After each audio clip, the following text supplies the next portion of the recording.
असलामुअलैकुम good morning सोहणियो good morning लो भी सोहणियो देख लवो अज ते बदलो बदल होया है और सुबह खासी तेज़ बारिश थी। इस वक्त भी बारिश हो रही है लेकिन थोड़ी जी घट हो गई है।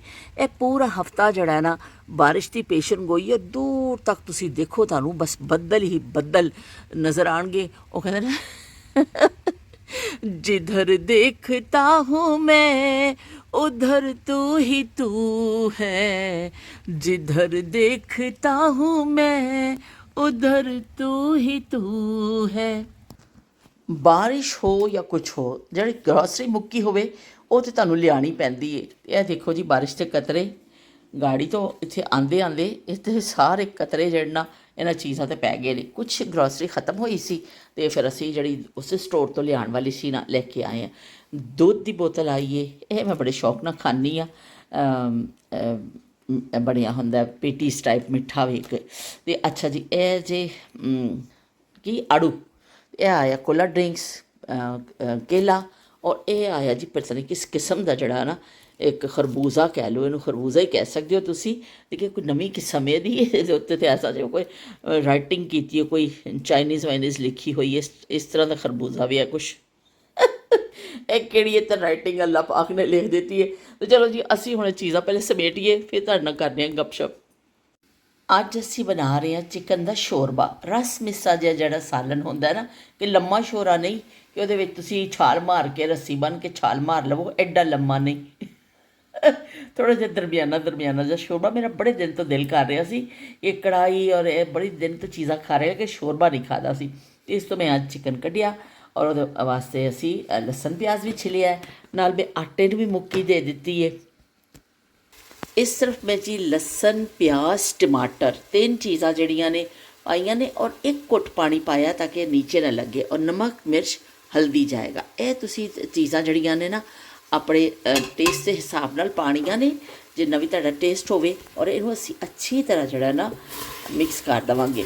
ਚਿਕਨ ਦਾ ਸ਼ੋਰਬਾ ਬਣਾਉਣ ਦੇ ਬਹੁਤ ਸਾਰੇ ਤਰੀਕੇ ਨੇ, ਹਰ ਇਲਾਕੇ ਦੀ ਜਿਹੜੀ ਹੈ ਨਾ ਅਲੱਗਾ ਵੀ ਕੀ ਕਹਿੰਦੇ ਰੈਸਪੀ, ਔਰ ਬਹੁਤ ਸਾਰੇ ਕੁਛ ਪਿਆਜ਼ ਪਹਿਲਾਂ ਭੁੰਨ ਕੇ ਇਸ ਤਰ੍ਹਾਂ ਪੱਕਦਾ ਵੀ ਜ਼ਿਆਦਾਤਰ ਮਸਾਲਾ ਭੁੰਨ ਕੇ ਫਿਰ ਚਿਕਨ ਨਾਲ ਭੁੰਨੀ ਦਾ। ਲੇਕਿਨ ਅੱਜ ਮੈਂ ਉਸ ਤਰ੍ਹਾਂ ਬਣਾ ਰਹੀ ਹਾਂ ਜਿਸ ਤਰ੍ਹਾਂ ਮੇਰੀ ਅੰਮੀ ਬਣਾਉਂਦੇ ਹੁੰਦੇ ਸਨ। ਅਤੇ ਅੱਜ ਮਾਂ ਦੀ ਯਾਦ ਵਿੱਚ ਨਾ ਮੈਂ ਬਸ ਉਹ ਸਾਲਨ ਬਣਾ ਰਹੀ ਹਾਂ ਕਿ ਅੰਮੀ ਸਾਡੇ ਇਸ ਤਰ੍ਹਾਂ ਹੀ ਬਣਾਉਂਦੇ ਹੁੰਦੇ ਸਨ ਕਿ ਲਸਣ ਪਿਆਜ਼ ਔਰ ਟਮਾਟਰ ਔਰ ਨਮਕ ਮਿਰਚ ਪਾ ਕੇ ਇਹ ਸਾਰਾ ਗਲਾ ਲੈਣਾ ਵੇ, ਔਰ ਫਿਰ ਚਿਕਨ ਪਾ ਕੇ ਅਸੀਂ ਭੁੰਨਣਾ ਵੇ, ਔਰ ਫਿਰ ਬਸ ਸਾਦੀ ਹਾਂਡੀ ਜਿਹੜੀ ਹੈ ਨਾ ਸਾਡੀ ਤਿਆਰ ਹੋ ਜਾਣੀ ਹੈ।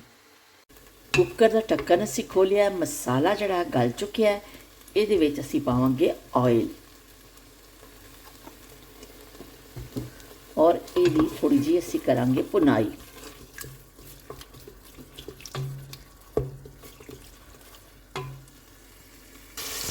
ਮਸਾਲੇ ਦੀ ਅੱਛੀ ਭੁਨਾਈ ਹੋ ਗਈ ਹੈ। ਹੁਣ ਅਸੀਂ ਇਹਦੇ ਵਿੱਚ ਸ਼ਾਮਿਲ ਕਰ ਦਾਂਗੇ ਚਿਕਨ। ਰਹਿਮਾਨ ਰਹੀਮ। ਹੁਣ ਅਸੀਂ ਇਹਦੀ ਚਿਕਨ ਦੇ ਨਾਲ ਕਰਾਂਗੇ ਭੁਨਾਈ। ਚਿਕਨ ਦੀ ਅੱਛੀ ਭੁਨਾਈ ਹੋ ਚੁੱਕੀ ਹੈ। ਅਸੀਂ ਹੁਣ ਇਹਦੇ ਵਿੱਚ ਪਾ ਦਾਂਗੇ ਹਰੀ ਮਿਰਚ। ਮੈਂ ਜ਼ਿਆਦਾ ਸਾਰੀਆਂ ਪਾ ਰਹੀ ਹਾਂ ਹਰੀਆਂ ਮਿਰਚਾਂ, ਕਿਉਂਕਿ ਖੁਮਾਸ਼ ਨੇ ਕਿਹਾ ਕਿ ਵੀ ਮੈਨੂੰ ਹਰੀ ਮਿਰਚ ਚਾਹੀਦੀ ਹੈ। ਅਤੇ ਮੈਂ ਸੋਚਿਆ ਕਿ ਇਹਦੇ ਵਿੱਚ ਭੁੰਨ ਕੇ ਇਹਦੇ ਵਾਸਤੇ ਥੋੜ੍ਹੀ ਜਿਹੀ ਕੱਢ ਦੇਵਾਂਗੀ, ਕਿਉਂਕਿ ਉਹਨੂੰ ਹਰੀ ਮਿਰਚ ਲਾਜ਼ਮੀ ਚਾਹੀਦੀ ਹੁੰਦੀ ਹੈ। ਤਾਂ ਅਸੀਂ ਸਿਰਫ ਹਰੀ ਮਿਰਚ ਨੂੰ ਥੋੜ੍ਹਾ ਜਿਹਾ ਭੁੰਨਾਂਗੇ ਤਾਂ ਜ਼ਾਇਕਾ ਆਏਗਾ, ਫਿਰ ਇਹਨੂੰ ਕੱਢ ਲਵਾਂਗੇ।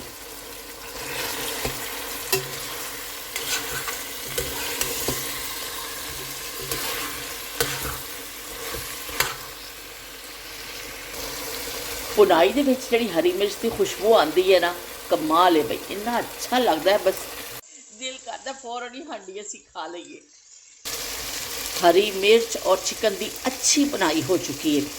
ਹੁਣ ਅਸੀਂ ਬੜੇ ਪਿਆਰ ਔਰ ਮੁਹੱਬਤ ਦੇ ਨਾਲ ਨਾ ਜਿੰਨਾ ਅਸੀਂ ਪਿਆਰ ਮੁਹੱਬਤ ਦਿਖਾ ਸਕਦੇ ਹਾਂ ਨਾ, ਉਸ ਪਿਆਰ ਦੇ ਨਾਲ ਅਸੀਂ ਸਾਰੀਆਂ ਹਰੀਆਂ ਮਿਰਚਾਂ ਕੱਢ ਲਾਂਗੇ। ਬਸ ਇੱਕ ਦੋ ਮੈਂ ਛੱਡਾਂਗੀ, ਬਾਕੀ ਮੈਂ ਇਹਦੇ ਵਿੱਚੋਂ ਕੱਢ ਲਵਾਂਗੀ। ਹਾਂਡੀ ਦੀ ਭੁਨਾਈ ਬਹੁਤ ਅੱਛੀ ਹੋ ਗਈ ਹੈ, ਇੰਤਹਾਈ ਪਿਆਰੀ ਖੁਸ਼ਬੂ ਆ ਰਹੀ ਹੈ। ਅਸੀਂ ਹੁਣ ਇਹਦੇ ਵਿੱਚ ਪਾ ਦਾਂਗੇ ਗਰਮ ਪਾਣੀ। ਜਿੰਨਾ ਵੀ ਤੁਸੀਂ ਸ਼ੋਰਬਾ ਲਾਣਾ ਵੀ ਉਸ ਹਿਸਾਬ ਦੇ ਨਾਲ ਤੁਸੀਂ ਇਹਨੂੰ ਪਾਣੀ ਨੂੰ ਪਾ ਦੋਗੇ।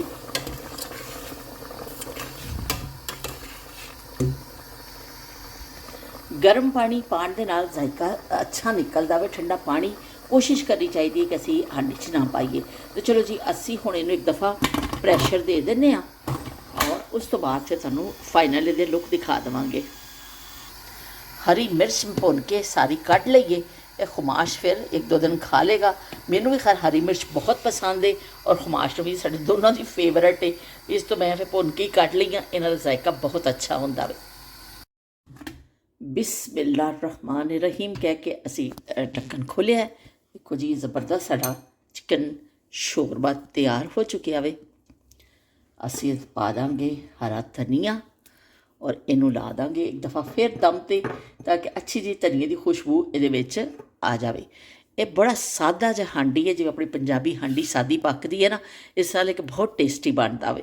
ਤੁਸੀਂ ਅਗਰ ਕਦੀ ਤੁਹਾਡਾ ਦਿਲ ਕਰੇ ਤਾਂ ਜ਼ਰੂਰ ਟਰਾਈ ਕਰਿਓ। ਅਤੇ ਤੁਹਾਨੂੰ ਅਸੀਂ ਇਹਨੂੰ ਹਿਲਾ ਕੇ ਵੀ ਇੱਕ ਦਫਾ ਦਿਖਾ ਦਿੰਦੇ ਹਾਂ। ਲਓ ਜੀ,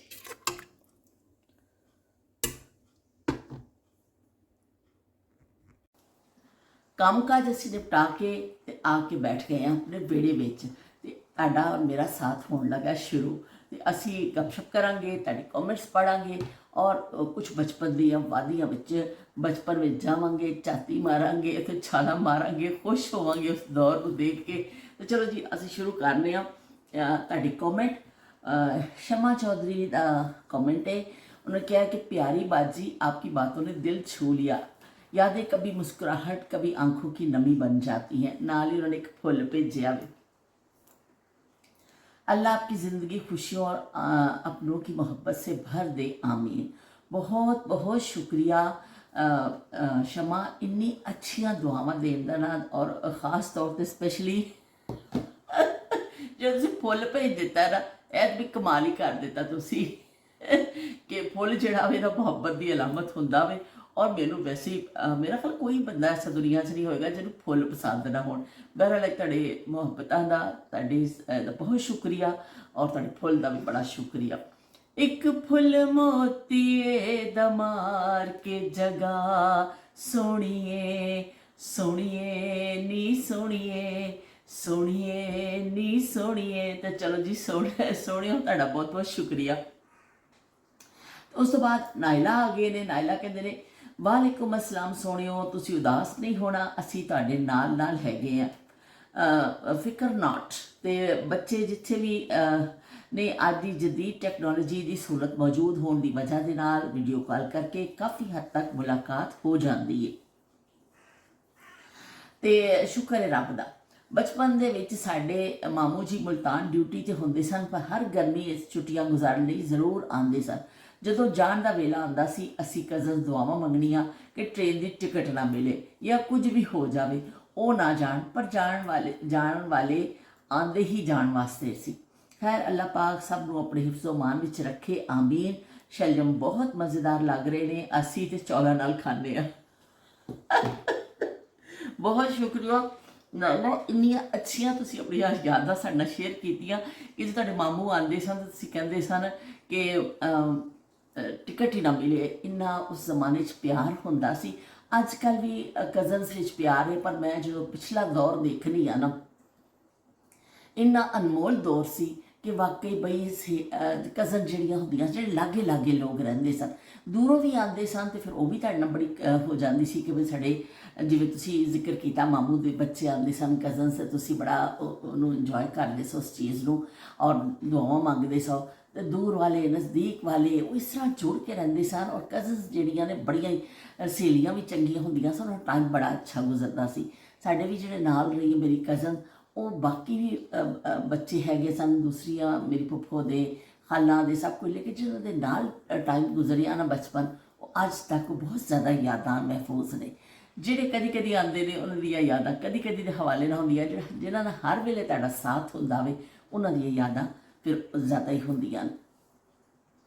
तो तुसीं कहा कि शलजम असी जो है ना चौलों के नाल खाने, ज़्यादातर लोग शलजम जो है ना चौलों के नाल ही खाते हैं। साडी अम्मी अल्लाह जन्नत नसीब करे, वो भी अपने वास्ते थोड़े जे चौल पकाते होंदे सन कि मैं तो चौलों के नाल खाना है। पर साडे अब्बू नूं क्योंकि चावल पसंद नहीं सन ज़्यादा, बस पुलाव वगैरह खा लिया, दाल चौल वगैरह इस तरह मेरे अब्बू नहीं खाते सन, और रोटी ज़्यादा पसंद सी।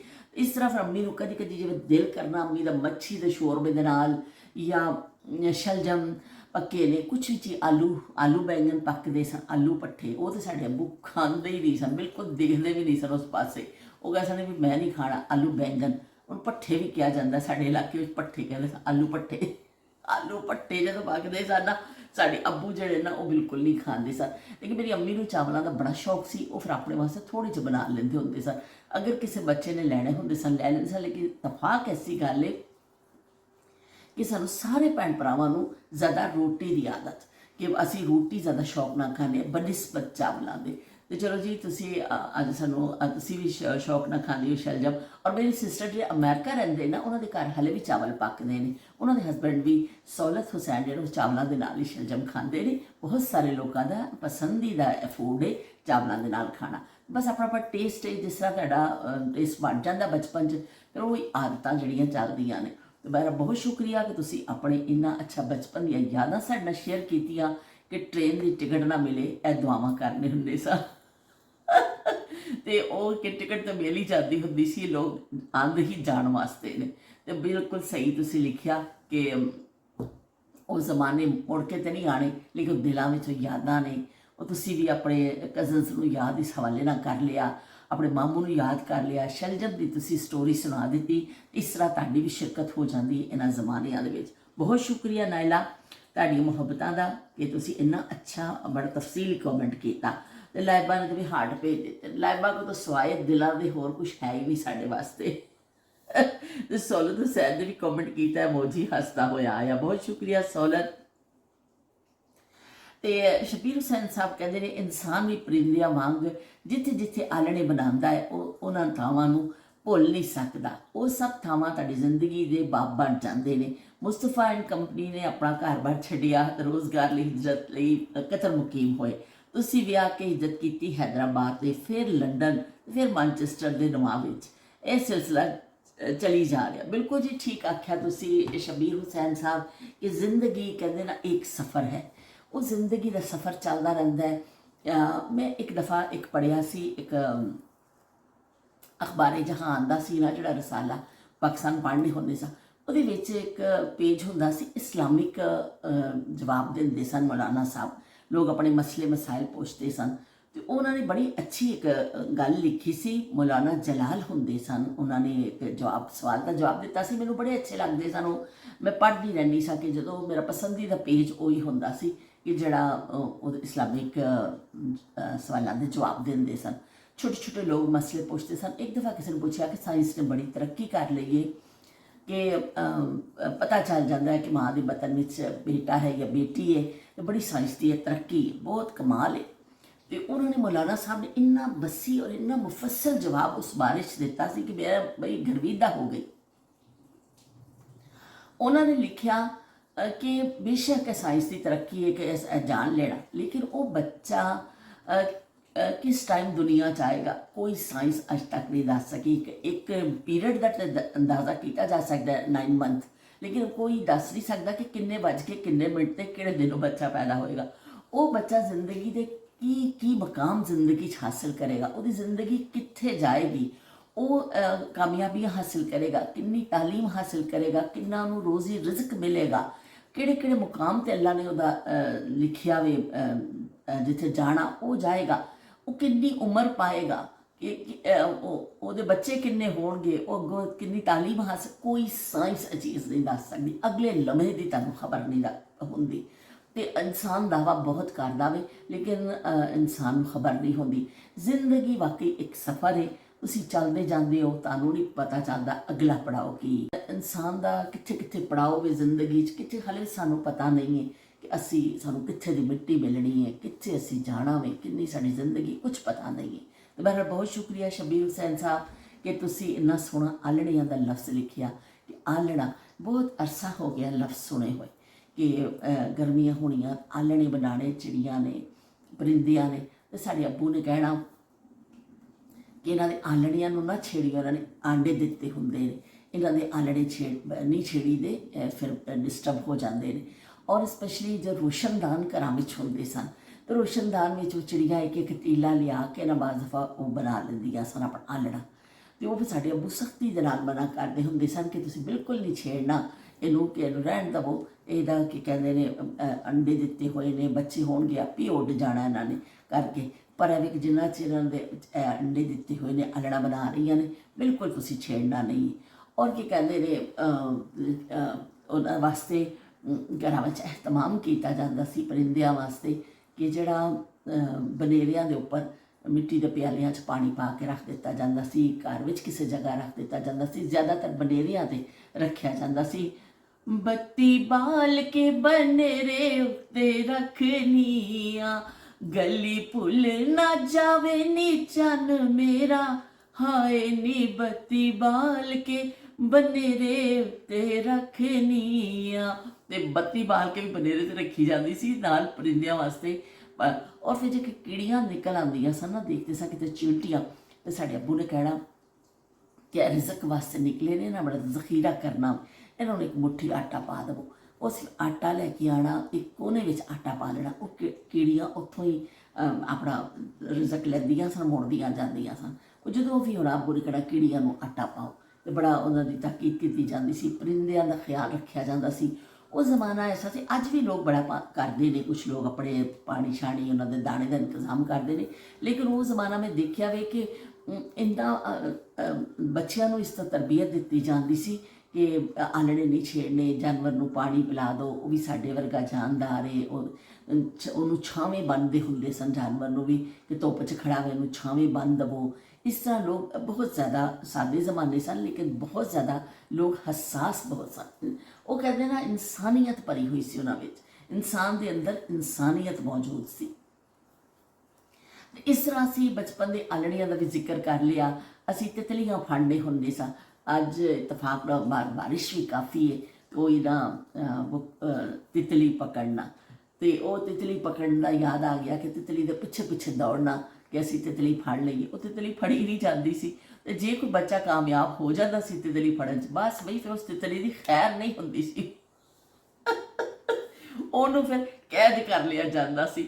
ਮੈਂ ਛੱਜ ਪਤਾਸ਼ੇ ਵੰਡਾ, ਅੱਜ ਕੈਦੀ ਕਰ ਲਿਆ ਮਾਹੀ ਨੂੰ, ਮੈਂ ਛੱਜ ਪਤਾਸ਼ੇ ਵੰਡਾ। ਤੇ ਬਈ ਅੱਜ ਤੇ ਬਈ ਬੜਾ ਚਾਰਜ ਹੋਈ ਆ, ਡਾਲਰ ਗਾੜੀ ਯਾਦ ਆ ਰਹੇ ਨੇ।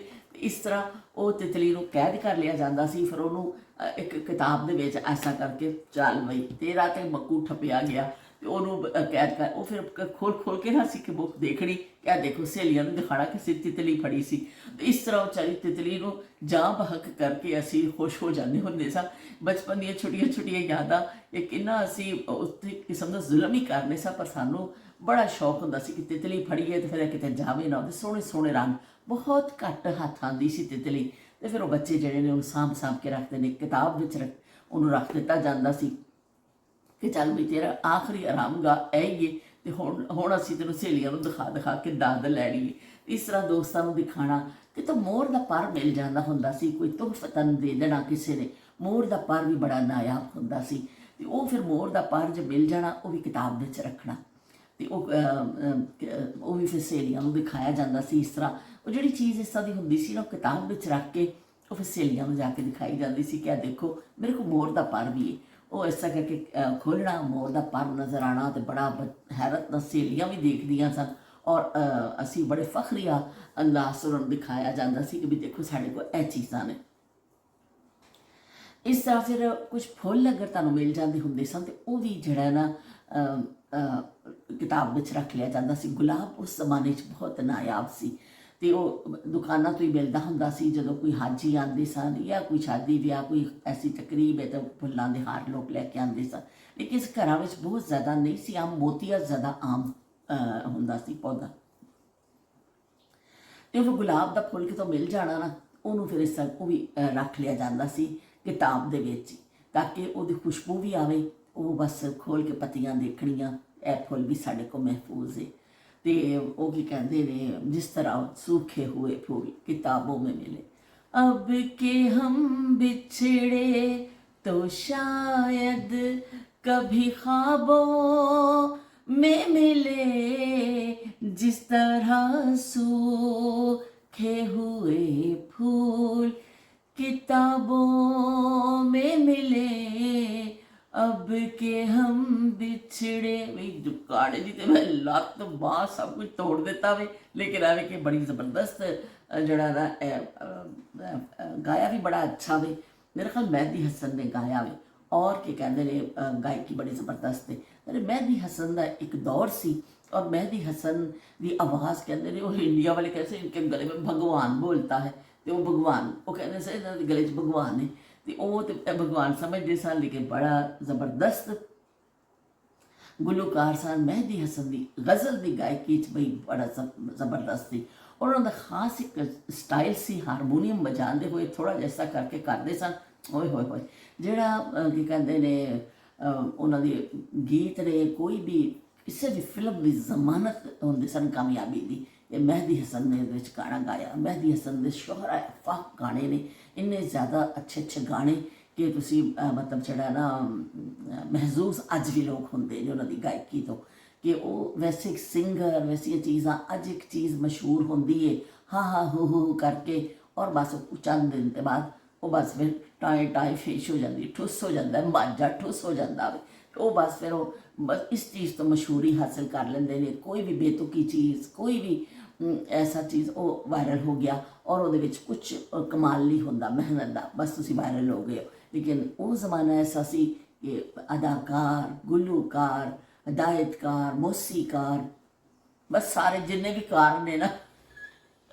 ਸਿਵਾਏ ਬੇਕਾਰ ਦੇ ਉਹ ਸਾਰੇ ਜਿਹੜੇ ਨਾ ਮਿਹਨਤ ਕਰਕੇ ਕਾਮਯਾਬ ਹੁੰਦੇ ਸਨ ਤੇ ਇੰਨਾ ਲੋਕ ਮਿਹਨਤ ਕਰਦੇ ਸਨ ਆਪਣੇ ਘਰਾਂ ਨੂੰ ਛੱਡਦੇ ਸਨ ਦੂਰ ਦੂਰ ਸਫ਼ਰ ਕਰਕੇ ਪਹੁੰਚਦੇ ਸਨ ਛੋਟੇ ਛੋਟੇ ਰੋਲਸ ਵਾਸਤੇ ਲੋਕ ਪਰੇਸ਼ਾਨ ਹੁੰਦੇ ਸਨ ਵੀ ਅੱਛੀ ਅਦਾਕਾਰੀ ਤੁਹਾਨੂੰ ਦੇਖਣ ਨੂੰ ਮਿਲਦੀ ਸੀ ਔਰ ਅੱਛੀ ਗੁਲੂਕਾਰੀ ਸੁਣਨ ਨੂੰ ਮਿਲਦੀ ਸੀ ਨੂਰ ਜਹਾਂ ਦਾ ਵੀ ਇੱਕ ਦੌਰ ਹੈ ਤੇ ਨੂਰ ਜਹਾਂ ਵੀ ਕਸੂਰ ਦੇ ਸਾਨੂੰ ਉੱਥੋਂ ਫਿਰ ਟਰੈਵਲ ਕਰਕੇ ਇੱਥੇ ਗਏ छोटी जी जगह तो रहने वाले सन लेकिन छोटी उम्र च गाने का शौक सी और फिर आवाज़ अल्लाह ने ऐसी दी सी कि वाकई भाई नूर जहाँ के जड़ा ना बराबर की भी कोई जड़ा ना गुलूकारा उन्होंने पाई दी पैदा नहीं हो सकी तो इस तरह बेशुमार यादां ने असी नाल नाल इन्हां यादां दा जिक्र करते रवांगे और नाल नाल असी की कहते ने उन्होंने ज़मानियां दा कोई ना कोई इस तरह गल करते जी जेन च गल आ जाती है साडा रुख उस पासे मुड़ जाता है ਉਹ ਘੋੜੇ ਜਿਹੜੇ ਨਾ ਉਸ ਪਾਸੇ ਦੌੜ ਪੈਂਦੇ ਨੇ ਵੀ ਇਹ ਗੱਲ ਯਾਦ ਆ ਗਈ ਤੇ ਚਲੋ ਵੀ ਅਸੀਂ ਕਰ ਲੈਂਦੇ ਹਾਂ ਉਹਨੂੰ ਘੋੜਿਆਂ ਨੂੰ ਉਸ ਪਾਸੇ ਦੌੜਾ ਦਿੰਦੇ ਹਾਂ ਕਿ ਚਲੋ ਇਹ ਗੱਲ ਤੁਹਾਡੇ ਨਾਲ ਸ਼ੇਅਰ ਕਰ ਲਈਏ ਕਿਉਂਕਿ ਯਾਦਾਂ ਤੇ ਬੇਸ਼ੁਮਾਰ ਨੇ ਨਾ ਤੇ ਯਾਦਾਂ ਨਾ ਕਦੀ ਖਤਮ ਹੁੰਦੀਆਂ ਨੇ ਤੇ ਅਸੀਂ ਨਾਲੋਂ ਨਾਲ ਉਹਨਾਂ ਦਾ ਜ਼ਿਕਰ ਕਰਨਾ ਵੇ ਕਦੀ ਅਸੀਂ ਪਰਿੰਦਿਆਂ ਦਾ ਜ਼ਿਕਰ ਕਰਨਾ ਹੈ ਕਦੀ ਅਸੀਂ ਬਾਰਿਸ਼ ਦਾ ਜ਼ਿਕਰ ਕਰਨਾ ਹੈ ਕਦੀ ਅਸੀਂ ਗੁਲੂਕਾਰੀ ਦਾ ਜ਼ਿਕਰ ਕਰਨਾ ਵੇ ਔਰ ਉਹ ਜ਼ਮਾਨਾ ਜਿੱਥੇ ਜਦੋਂ ਕੀ ਕਹਿੰਦੇ ਨੇ ਇੱਕ ਮੈਨੂੰ ਗਾਣੇ ਦੇ ਹਵਾਲੇ ਨਾਲ ਜ਼ਿਆਦਾ ਹੀ ਗੁਲੂਕਾਰ ਇਹ ਚੀਜ਼ ਜ਼ਿਆਦਾ ਮੌਜੂ ਅੱਛਾ ਲੱਗਦਾ ਵੇ ਕਿਉਂਕਿ ਮੇਰੀ ਪਸੰਦੀਦਾ ਫੀਲਡ ਹੈ ਨਾ ਇਸ ਤੋਂ ਫਿਰ ਮੇਰਾ ਅਕਸਰ ਇਹਦਾ ਜ਼ਿਕਰ ਵਿੱਚ ਜ਼ਬਰਦਸਤੀ ਮੱਲੋ ਮੱਲੀ ਅਸੀਂ ਜ਼ਿਕਰ ਦਾ ਲੈ ਆਉਂਦੇ ਬੱਦੋ ਬੱਦੀ ਤੇ ਮੱਲੋ ਮੱਲੀ ਤੇ ਉਹ ਕੀ ਕਹਿੰਦੇ ਨੇ ਅੱਖ ਲੜੀ ਬੱਦੋ ਬੱਦੀ ਮੌਕਾ ਮਿਲੇ ਕਦੀ ਕਦੀ कल नहीं किसी ने वेखी मजा लिये अज दा हाय हाय अख लड़ी बदो बदी ते ए बड़ा मशहूर होया सी मेरा ख्याल मुमताज़ से फिल्माया गया सी गाना उस जमाने च जिहड़ा ना वो एक क्लब का सीन जरूर हुंदा सी ओहदा मुच्छां वाले इस तरह करके भाई बैठे हुंदे सन वड्डियां वड्डियां मुच्छां और क्रिमिनल भी जिहड़े दिखाए जांदे सन बस ओहदी मुੱਛ ते पूरा जोर हुंदा सी ਉਹ ਬਸ ਬਈ ਉਹ ਫਿਰ ਇੱਕ ਰਕਾਸਾ ਆਉਂਦੀ ਸੀ ਉਹ ਫਿਰ ਟਿੜਕ ਟਿੜਕ ਡਾਂਸ ਡੂਸ ਕਰਕੇ ਔਰ ਮਣਕੇ ਜੇ ਲਟਕੇ ਹੁੰਦੇ ਸਨ ਬਾਹਰੀ ਉਹ ਸੋਹਣੇ ਵਾਲ ਬਣਾਏ ਕੁੰਡਲਾਂ ਵਾਲੇ ਤੇ ਉਹ ਫਿਰ ਇੱਕ ਆਈਟਮ ਸੌਂਗ ਜਿਹਨੂੰ ਕਿਹਾ ਜਾਂਦਾ ਹੈ ਨਾ ਇਸ ਤਰ੍ਹਾਂ ਫਿਰ ਉਹ ਇੱਕ ਕਲੱਬ ਦਾ ਹੁੰਦਾ ਸੀ ਸੀਨ ਉਹ 'ਚ ਆਈਟਮ ਸੌਂਗ ਜਿਹੜਾ ਨਾ ਪੇਸ਼ ਕੀਤਾ ਜਾਂਦਾ ਸੀ ਤੇ ਇਸ ਤਰ੍ਹਾਂ ਆਈਟਮ ਸੌਂਗ ਜਿਹੜਾ ਉਸ ਜ਼ਮਾਨੇ ਦਾ ਆਈਟਮ ਸੌਂਗ ਜਿਹੜਾ ਹੈ ਨਾ ਉਹ ਇਹ ਵਾਲਾ ਆਈਟਮ ਸੌਂਗ ਸੀ ਔਰ ਅਦਾਕਾਰਾ ਮੁਮਤਾਜ਼ ਤੇ ਮੇਰਾ ਖਿਆਲ ਫਿਲਮਾਇਆ ਗਿਆ ਸੀ ਔਰ ਮੁਮਤਾਜ਼ ਦੀ ਬਈ ਉਹ ਇੱਥੇ ਇੱਕ ਲੱਟ ਮੱਥੇ 'ਤੇ ਬਣੀ ਹੋਈ ਸੀ ਔਰ ਬੜਾ ਮਕਬੂਲ ਹੋਇਆ ਸੀ ਇਸ ਤਰ੍ਹਾਂ ਨਾਲੋਂ ਨਾਲ ਅਸੀਂ ਕੀ ਕਹਿੰਦੇ ਨੇ ਇਹਨਾਂ ਜ਼ਮਾਨਿਆਂ ਦਾ ਜ਼ਿਕਰ ਕਰਦੇ ਰਹਾਂਗੇ ਕਦੀ ਗਾਣਿਆਂ ਦਾ ਤੇ ਕਦੀ ਕਿਸੇ ਹੋਰ ਚੀਜ਼ ਦਾ ਤੇ ਕੀ ਕਹਿੰਦੇ ਨੇ ਅੱਜ ਦੀ ਸਾਡੀ ਗੱਪਸ਼ਪ ਮਾਸ਼ਾਅੱਲਾ ਬੜੀ ਅੱਛੀ ਰਹੀ ਮੈਨੂੰ ਅਸੀਂ ਵੀ ਆਹਿਸਤਾ ਆਹਿਸਤਾ ਜਿਹੜਾ ਨਾ ਪੱਪੂ ਜਿਹੜਾ ਨਾ ਹੁਣ ਆਹਿਸਤਾ ਆਹਿਸਤਾ ਨਾਰਮਲ ਹੋ ਰਿਹਾ ਵੇ ਤਾਂ ਅਸੀਂ ਨਾਲ ਨਾਲ ਗੱਲਾਂ ਆਪਣੀਆਂ ਕਰਾਂਗੇ ਆਪਣੇ ਨਾਇਬ ਜ਼ਮਾਨਿਆਂ ਦੀਆਂ ਤੇ ਤੁਸੀਂ ਵੀ ਜਿਹੜਾ ਨਾ ਆਪਣੇ ਨਾਲੋਂ ਨਾਲ ਕਮੈਂਟ ਕਰਿਓ ਕਿਉਂਕਿ ਜਦੋਂ ਤੁਸੀਂ ਕਮੈਂਟ ਕਰਦੇ ਹੋ ਤੇ ਫਿਰ ਤੁਹਾਡਾ ਵੀ ਯਾਦਾਂ ਉਹਦੇ ਵਿੱਚ ਸ਼ੇਅਰ ਹੁੰਦੀਆਂ ਨੇ, ਸਾਨੂੰ ਪਤਾ ਚੱਲਦਾ ਵੀ ਕਿ ਤੁਸੀਂ ਕੀ ਕਹਿੰਦੇ ਨੇ ਸਾਡੇ ਵਿਹੜੇ 'ਚ ਆਏ ਹੋ ਔਰ ਕੀ ਕਹਿੰਦੇ ਨੇ ਬੜੇ ਅੱਛੇ ਅੱਛੇ ਕਮੈਂਟ ਕੀਤੇ ਨੇ, ਅਸੀਂ ਬੜਾ ਖੁਸ਼ ਹੋ ਜਾਂਦੇ ਹਾਂ ਜੀ। ਤੇ ਹੈਦਰਾਬਾਦ ਜਿਹੜਾ ਨਾ ਹਿਜਰਤ ਕੀਤੀ ਤੇ ਹੁਣ ਇਹ ਸਿਲਸਿਲਾ ਜਾਰੀ, ਤੁਸੀਂ ਬਿਲਕੁਲ ਠੀਕ ਆਖਿਆ ਕਿ ਹੈਦਰਾਬਾਦ ਵੀ ਮੈਂ ਤੁਹਾਨੂੰ ਕਦੀ ਮੈਂ ਗਈ ਨਾ ਮੈਂ ਤੁਹਾਨੂੰ ਦਿਖਾਵਾਂਗੀ ਵੀ ਹੈਦਰਾਬਾਦ ਦੇ ਉਹ ਬਾਜ਼ਾਰ, ਉਹ ਮੁਹੱਲੇ, ਔਰ ਜਿੱਥੇ ਮੈਂ ਰਹੀ, ਇੰਨੇ ਮਕਾਨ ਉੱਥੇ ਮੈਂ ਸ਼ਿਫਟ ਕੀਤੇ ਕਿ ਮੈਨੂੰ ਉਹ ਸਾਰੇ ਮਹੱਲੇ ਦਿਖਾਉਂਦੇ ਵੀ ਬਹੁਤ ਟਾਈਮ ਲੱਗੇਗਾ। ਕਿ ਪਹਿਲੇ ਇੱਕ ਸਰਕਾਰੀ ਕੁਆਟਰ 'ਚ ਮੈਂ ਗਈ, ਫਿਰ ਉਸ ਤੋਂ ਅਸੀਂ ਇੱਕ ਫਲੈਟ 'ਤੇ ਸ਼ਿਫਟ ਹੋਏ, ਫਲੈਟ ਤੋਂ ਅਸੀਂ ਫਿਰ ਇੱਕ ਹੋਰ ਘਰ ਸ਼ਿਫਟ ਹੋਏ, ਉੱਥੋਂ ਅਸੀਂ ਫਿਰ ਬਦੀਨ ਚਲੇ ਗਏ, ਫਿਰ ਇੱਕ ਸਰਕਾਰੀ ਕੁਆਟਰ, ਉੱਥੋਂ ਫਿਰ ਅਸੀਂ ਇੱਕ ਕਿਰਾਏ ਦੇ ਘਰ 'ਤੇ, ਔਰ ਉਸ ਤੋਂ ਬਾਅਦ ਫਿਰ ਬਿਲਾਖਰ ਅਸੀਂ ਆਪਣਾ ਘਰ ਖਰੀਦਿਆ। ਜ਼ਿੰਦਗੀ ਸਹੀ ਲਿਖਿਆ ਨਾ ਕਿ ਇੱਕ ਸਫ਼ਰ ਹੈ, ਇੰਨੀ ਸ਼ਿਫਟਿੰਗਾਂ ਇੰਨੀ ਔਰ ਕਰਨਾ, ਕੋਈ ਸਹੂਲਤਾਂ ਨਹੀਂ ਸਨ, ਸਮਾਨ ਪੈਕ ਕਰਨਾ ਇੱਕ ਘਰ ਤੋਂ ਦੂਸਰੇ ਘਰ, ਦੂਸਰੇ ਘਰ ਤੋਂ ਤੀਸਰੇ ਘਰ, ਤੇ ਇਸ ਤਰ੍ਹਾਂ ਜ਼ਿੰਦਗੀ ਗੁਜ਼ਰਦੀ ਗਈ। ਪਹਿਲੇ ਇੱਕ ਜਗ੍ਹਾ ਜਾ ਕੇ ਸੈੱਟ ਹੁੰਦੇ ਸਾਂ ਤੇ ਅੱਗੇ ਦਾ ਕੀ ਕਹਿੰਦੇ ਨੇ ਉਹ ਨਕਾਰਾ ਬਣ ਜਾਂਦਾ ਸੀ, ਫਿਰ ਕੁਛ ਅਰਸੇ ਬਾਅਦ ਦੂਸਰੀ ਜਗ੍ਹਾ। ਇਸ ਤਰ੍ਹਾਂ ਜ਼ਿੰਦਗੀ 'ਚ ਬਹੁਤ ਸਾਰੇ हैदराबाद 'ਚ ਮੈਂ ਘਰ ਬਦਲੇ ਔਰ ਮੁਖਤਲਿਫ ਮੁਹੱਲਿਆਂ 'ਚ ਰਹੀ ਔਰ ਮੁਖਤਲਿਫ ਲੋਕਾਂ ਦੇ ਨਾਲ ਜਿਹੜਾ ਨਾ ਵਾਸਤਾ ਰਿਹਾ ਬੜਾ ਅੱਛਾ। ਜਿੱਥੇ ਮੈਂ ਇੱਕ ਬਦੀਨ ਤੋਂ ਬਾਅਦ ਅਸੀਂ ਜਦੋਂ हैदराबाद ਵਾਪਸ ਆਏ ਉੱਥੇ ਕਿਰਾਏ ਦੇ ਘਰ 'ਤੇ ਮੈਂ ਰਹੀ ਸਾਂ। ਅਤੇ ਉਹ ਜਿਹੜੀ ਨਾ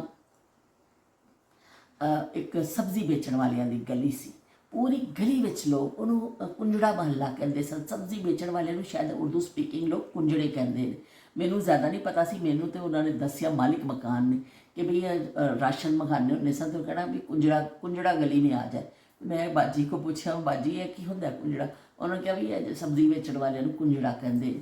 ਤੇ ਉਹ ਕੁੰਜੜਾ ਮਹੱਲੇ 'ਚ ਅਸੀਂ ਰਹਿੰਦੇ ਹੁੰਦੇ ਸਾਂ। ਪੂਰੀ ਕਤਾਰ 'ਚ ਉਹ ਮਕਾਨ ਸਨ ਜਿਹੜੇ ਸਬਜ਼ੀ ਵੇਚਣ ਵਾਲੇ। ਉਹ ਰਾਤ ਨੂੰ ਜਾਂਦੇ ਸਨ ਮੰਡੀ, ਫਿਰ ਉੱਥੋਂ ਸਬਜ਼ੀ ਲੈ ਕੇ ਆਉਂਦੇ ਸਨ, ਫਿਰ ਉਹ ਧੋਂਦੇ ਸਨ, ਫਿਰ ਆਪਣੇ ਠੇਲਿਆਂ 'ਤੇ ਲਾਉਂਦੇ ਸਨ ਔਰ ਫਿਰ ਅੱਛੀ ਅੱਛੀ ਛਾਂਟ ਕੇ ਇੱਕ ਨੇ ਰੱਖ ਲੈਣੀ, ਕੋਈ ਹਲਕੀ ਜਿਹੜੇ ਵੇਚਣ ਵਾਲਾ ਸੀ ਐਸੇ ਇਲਾਕਿਆਂ 'ਚ ਉਹਨੇ ਹਲਕੀ ਥੋੜ੍ਹੀ ਰੱਖ ਲੈਣੀ, ਸਪੇਟੀਆਂ ਖੁੱਲ੍ਹਦੀਆਂ ਸਨ। ਉਹ ਪੂਰੀ ਰਾਤ ਵਿਚਾਰੇ ਮਿਹਨਤ ਕਰਦੇ ਸਨ ਕਿ ਮੰਡੀ ਰਾਤ ਨੂੰ ਲੱਗਦੀ ਸੀ, ਫਿਰ ਜਾਣਾ ਲੈ ਕੇ ਆਉਣਾ, ਫਿਰ ਉਹਨਾਂ ਨੂੰ ਧੋਣਾ ਸਬਜ਼ੀਆਂ ਨੂੰ, ਫਿਰ ਠੇਲਿਆਂ ਦੇ ਉੱਪਰ ਲਾਣੀਆਂ ਔਰ ਫਿਰ ਉਹਨਾਂ ਨੇ ਨਿਕਲਣਾ ਰੋਜ਼ਗਾਰ ਲਈ। ਬਹੁਤ ਜ਼ਿਆਦਾ ਮਿਹਨਤ ਹੁੰਦੀ ਸੀ। ਉਦੋਂ ਜਦੋਂ ਮੈਂ ਰਹੀ ਸੀ ਸਬਜ਼ੀ ਬੜੀ ਅੱਛੀ ਮਿਲਦੀ ਹੁੰਦੀ ਸੀ ਕਿ ਮਹੱਲਾ ਬਈ ਉੱਤੋਂ ਝਾਤੀ ਮਾਰੋ ਤੇ ਜਿਹੜੀ ਸਬਜ਼ੀ ਲੈਣੀ ਹੈ ਤੇ ਲੈ ਲੈਣੀ ਅਸੀਂ। ਤੇ ਬੜਾ ਅੱਛਾ ਮੇਰਾ ਉਹ ਦੌਰ ਰਿਹਾ, ਉਹ ਵੀ ਜ਼ਿੰਦਗੀ ਦਾ ਇੱਕ ਤਜਰਬਾ ਰਿਹਾ। ਉਸੇ ਮਹੱਲੇ ਵਿੱਚ ਚੂੜੀਆਂ ਬਣਾਉਣ ਵਾਲੇ ਵੀ ਬੱਚੀਆਂ ਰਹਿੰਦੀਆਂ ਸਨ, ਉਹਨਾਂ ਕੋਲ ਮਿਲਣ ਜਾਣਾ, ਤੇ ਸਖਤ ਗਰਮੀ ਵਿੱਚ ਉਹ ਚੂੜੀ ਬਣਾ ਰਹੀਆਂ ਹੁੰਦੀਆਂ ਸਨ। ਅਸੀਂ ਜਿਹੜਾ ਵੇ ਅੱਛੇ ਅੱਛੇ ਘਰਾਂ ਵਿੱਚ ਬੈਠ ਕੇ, ਕਮਰਿਆਂ 'ਚ ਬੈਠ ਕੇ ਚੂੜੀਆਂ ਸਿਰਫ ਜਾਂਦੇ ਹਾਂ ਲੈ ਲੈਂਦੇ ਹਾਂ, ਲੇਕਿਨ ਉਹ ਚੂੜੀ ਬਣਦੀ ਕਿੰਨੀ ਗਰਮੀ ਵਿੱਚ ਉਹ ਅਹਿਸਾਸ ਨਹੀਂ। ਮੈਂ ਉਹਨਾਂ ਨੂੰ ਦੇਖਿਆ, ਉਹਨਾਂ ਲੋਕਾਂ ਦੀ ਮਿਹਨਤ, ਤੇ ਮੈਨੂੰ ਜਿਹੜਾ ਨਾ ਬੜਾ ਹੁੰਦਾ ਸੀ ਕਿੰਨੀ ਮਿਹਨਤ ਤੱਕ ਇੱਕ ਚੀਜ਼ ਕਿਸਾਨ ਤੇ ਫਸਲ ਉਗਾਉਂਦਾ ਵੇ, ਫਿਰ ਉੱਥੋਂ ਅੱਗੇ ਆਉਣ ਤੱਕ ਸਾਡੇ ਤੱਕ ਫਿਰ ਧੋ ਕੇ ਫਿਰ ਵਿਚਾਰੇ ਗਲੀ ਗਲੀ ਫਿਰਦੇ ਸਨ ਔਰ ਫਿਰ ਤੁਹਾਨੂੰ ਠੇਲੇ ਦੀ ਸੂਰਤ 'ਚ ਫਿਰ ਤੁਹਾਨੂੰ ਘਰ ਦੇ ਅੱਗੇ, ਪਾਕਿਸਤਾਨ 'ਚ ਦਾ ਸਿਸਟਮ ਹੈ ਕਿ ਘਰ ਦੇ ਅੱਗੇ ਫਿਰ ਗਲੀਆਂ 'ਚ ਆਉਂਦੇ ਨੇ ਆਵਾਜ਼ ਮਾਰਦੇ, ਉਹ ਫਿਰ ਲੈਂਦੇ। ਫਿਰ ਮੈਂ ਜਦੋਂ ਇੱਕ ਹੋਰ ਘਰ 'ਚ ਵੀ ਸ਼ਿਫਟ ਹੋ ਗਈ, ਫਿਰ ਵੀ ਮੇਰੇ ਪੁਰਾਣੇ ਮੁਹੱਲੇ ਵਾਲੇ ਅਕਸਰ ਆਉਂਦੇ ਹੁੰਦੇ ਸਨ। ਮੈਂ ਉਹਦੇ ਕੋਈ ਸਬਜ਼ੀ ਲੈਣੀ ਹੁੰਦੀ ਸਾਂ। ਰਹੀਮ ਨਾਂ ਸੀ ਉਸ ਬੱਚੇ ਦਾ, ਇੱਕ ਮਹਿਮੂਦ ਭਾਈ, ਇੱਕ ਰਹੀਮ, ਤੇ ਮੈਂ ਫਿਰ ਉਹਨਾਂ ਕੋਲੋਂ ਹੀ ਸਬਜ਼ੀ ਲੈਣੀ ਹੁੰਦੀ ਸਾਂ ਕਿਉਂਕਿ ਮੇਰੇ ਪੁਰਾਣੇ ਮੁਹੱਲੇਦਾਰ ਸਨ। ਤੇ ਉਹਨਾਂ ਨੇ ਫਿਰ ਕੀ ਕਹਿੰਦੇ ਨੇ ਬਾਜੀ ਨੂੰ ਥੋੜ੍ਹੇ ਜਿਹੇ ਰਿਆਇਤ ਕਰ ਦਿੰਦੇ ਹੁੰਦੇ ਸਨ। ਥੋੜਾ ਬਾਜੀ ਨੇ ਕਹਿਣਾ ਵੀ ਸਹੀ ਲਾ ਰੇਟ ਇਹਦੇ, ਉਹਨਾਂ ਕਹਿਣਾ ਅੱਛਾ ਬਾਜੀ ਚਲੋ ਉਹ ਫਿਰ ਮੇਰੇ ਪਸੰਦੀਦਾ ਰੇਟ ਲਾ ਦਿੰਦੇ ਹੁੰਦੇ ਸਨ। ਥੋੜ੍ਹਾ ਜਿਹਾ ਮੁਹੱਲੇਦਾਰੀ ਦਾ ਲਿਹਾਜ਼ ਕਰ ਲੈਂਦੇ ਹੁੰਦੇ ਸਨ। ਅਤੇ ਬੜਾ ਅੱਛਾ ਦੌਰ ਗੁਜ਼ਰਿਆ ਵੀ ਕਿ ਉਹ ਕੀ ਕਹਿੰਦੇ ਨੇ ਮੈਂ ਜਦੋਂ ਤੱਕ ਹੈਦਰਾਬਾਦ ਰਹੀ ਇੱਥੇ ਆਉਣ ਤੱਕ, ਉਦੋਂ ਤੱਕ ਮੈਂ ਉਹਨਾਂ ਕੋਲ ਹੀ ਸਬਜ਼ੀ ਲੈਣੀ ਸਾਂ। ਉਹ ਆਉਂਦੇ ਸਨ, ਆਵਾਜ਼ ਲਗਾਉਂਦੇ ਸਨ, ਮੈਂ ਫੌਰਨ ਦਰਵਾਜ਼ਾ ਖੋਲ੍ਹ ਕੇ ਜਾ ਕੇ ਉਹਨਾਂ ਕੋਲੋਂ ਸਬਜ਼ੀ ਲੈਣੀ ਸਾਂ। ਮਹਿਮੂਦ ਭਾਈ ਕੋਲੋਂ ਬਹੁਤ ਅਰਸਾ ਲਈ, ਫਿਰ ਮਹਿਮੂਦ ਭਾਈ ਚਲੇ ਗਏ ਇੱਕ ਪਕਵਾਨ ਸੈਂਟਰ 'ਤੇ, ਫਿਰ ਮੈਂ ਰਹੀਮ ਕੋ ਆਖਰੀ ਟਾਈਮ ਤੱਕ ਲੈਂਦੀ ਰਹੀ ਹਾਂ। ਅਤੇ ਚਲੋ ਜੀ ਇਹ ਯਾਦਾਂ ਨੇ ਸਾਡੇ ਮਹਿਫੂਜ਼ ਨੇ ਮੇਰੇ ਸੀਨੇ ਵਿੱਚ ਕਿ ਮੈਂ ਉਹਨਾਂ ਮੁਹੱਲਿਆਂ 'ਚ ਵੀ ਰਹੀ। ਮੈਂ ਬੜੀ ਉਹਨਾਂ ਦੀ ਕਦਰ ਕਰਨੀ ਹੈ। ਬਹੁਤ ਮਿਹਨਤੀ ਲੋਕ ਹੁੰਦੇ ਨੇ ਜਿਹੜੇ ਸਾਡੇ ਤੱਕ ਇਹ ਚੀਜ਼ਾਂ ਪਹੁੰਚਾਉਂਦੇ ਨੇ। ਅਤੇ ਹੁਣ ਤੁਸੀਂ ਤੁਹਾਡੀ ਕੋਵੀ ਡਿਊਟੀ ਦਾ ਟਾਈਮ ਆ ਗਿਆ ਜੇ, ਹੁਣ ਇਹਦੇ ਵਿੱਚ ਕੋਈ ਰਿਆਇਤ ਨਹੀਂ। ਤੁਸੀਂ ਚੰਗਾ ਜਿਹਾ ਕਰਨਾ ਕਮੈਂਟ, ਅਤੇ ਕੋਈ ਆਪਣੀ ਬਚਪਨ ਦੀ ਯਾਦ ਜਾਂ ਕੋਈ ਵੀ ਚੀਜ਼ ਸ਼ੇਅਰ ਕਰੋ ਜਾਂ ਗੱਲ ਕਰੋ ਜਿਹਦੇ ਨਾਲ ਸਾਨੂੰ ਅੱਗੇ ਗੱਲਬਾਤ ਦਾ ਮੌਕਾ ਮਿਲੇ। ਅਤੇ ਅਸੀਂ ਤੁਹਾਡੇ ਕੋਲ ਚਾਹੁੰਦੇ ਹਾਂ ਇਜਾਜ਼ਤ, ਫਿਰ ਮਿਲਦੇ ਹਾਂ। ਅੱਲਾ ਹਾਫਿਜ਼, ਰੱਬ ਰਾਖਾ।